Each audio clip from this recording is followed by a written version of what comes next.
Hey there, so today on Part-Time Samurai, we're going to look at a very interesting piece of gaming history. So, why do I have two Sega Saturns? Well, you see that cable right there?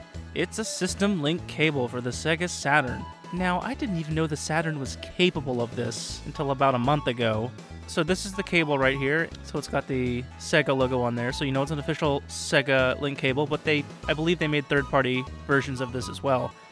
Now, what you would do, it's fairly straightforward. On the back of the Saturn here, next to the AV port, is this extension port, and that's where you would plug in the link cable. Now, as you can see, I've got them both plugged in here and ready to go. Now, where would you get one of these link cables? Well, a lot of times these cables would come bundled with a particular game it was compatible with. So right here I've got Steeldom in this box, and it came with the game and the link cable, of course. Now, I think you could buy the link cable elsewhere, or maybe they had third-party ones for sale, I'm not sure, but the link cable never really caught on with the Sega Saturn. Now, what games would you play with this? Well, there was only a handful of games that were compatible with the link cable. So this cable is very much a novelty and definitely a collector's item. So only get it if you really want to try something interesting. Now, as you can see here, I've got Steeldom and Gungriffon 2.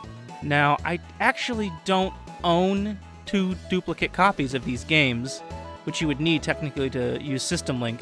However, what I did do was rip the game data from these games and burn them to a separate disc. So now I have duplicate copies of these games I can use with System Link. And first we'll play Steeldom, which is kind of a 3D arcade fighting game. So as you see here, we've got the one-player mode and the two-player mode.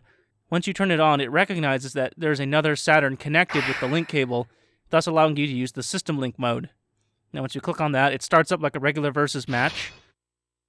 And I don't know who these characters are, so we'll just pick some for the sake of testing the game out. Stage, it doesn't matter, just pick anything. Okay, just give it a second. It's probably loading. This is a 20-year-old contraption.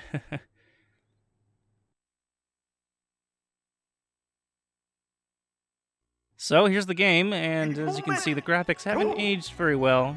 Cut it some slack, it's 20 years old. Now, what we're going to do here is I'm going to show you, using this controller, to show you that I am in fact playing on two separate Saturns.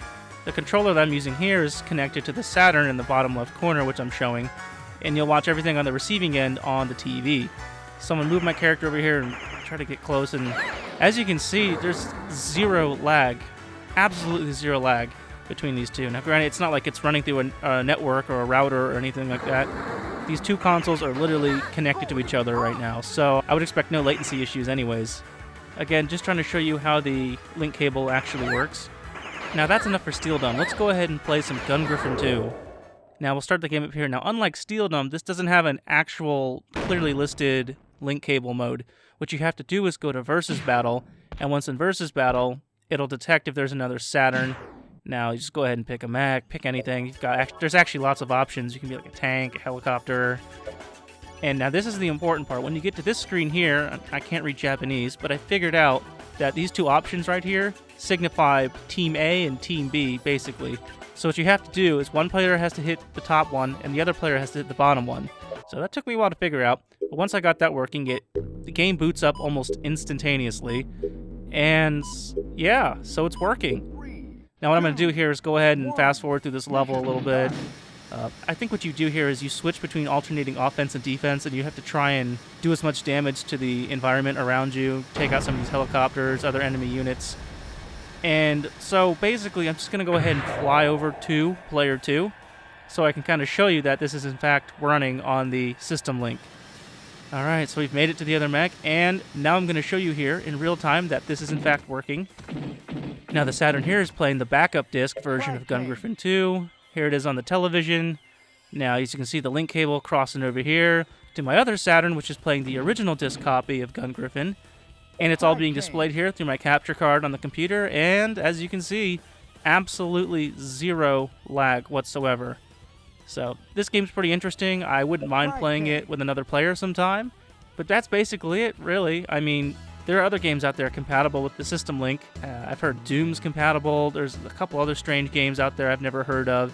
But yeah, thanks for stopping by and looking at this unique little piece of gaming history.